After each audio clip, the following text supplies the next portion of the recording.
Right. గురుగారు 'నయనతార' లాంటి వాళ్ళు మొన్న 'నయనతార'ను గూడా ఐవీఎఫ్ చేయించుకుంది. సంతానాన్ని అలా కన్నారు గదా వీళ్ళు. సో, దీనికి వాళ్ళకి సంతాన లోపం ఉండడం వల్ల ఇటువంటి వాటికెళ్తున్నారా? ఇంకేమన్నా రీజన్స్ ఉంటాయా? అసలు అసలు మనం ఐవీఎఫ్ అనేది కరెక్టేనా? అసలు మన సంతానం అనేది ఎన్ని రకాలో తెలుసుకోవాలి ముందు. అచ్చా! ఓకే. 12 రకాల సంతానం ఉంటారనమాట. ఆ! 12 రకాల సంతానం ఉన్నారు. ఔరస, ఆ! క్షాత్నజ, బీజోత్పన్న, గూఢోత్పన్న, క్రీత, కృత్రిమ, ఆహ్, కానీన, సహోడ, పౌనోర్భవ, ప్రభవ, అధమ ప్రభవ, అపవిద్ధ, 12 రకాల సంతానం ఉంది. ఓడియమ్మ! ఆ! ఔరస సంతానం. ఆ! ఔరసుడే వారసుడయ్యారన్నమాట.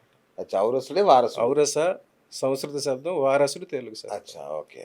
తన పెళ్లి చేసుకున్న భార్యాభర్తలిద్దరూ హ్మ్. భర్త వీర్యం వల్ల భార్య గర్భంలో జన్మించిన పిల్లలు ఔరసులు, వారసులు అన్నమాట. రైట్.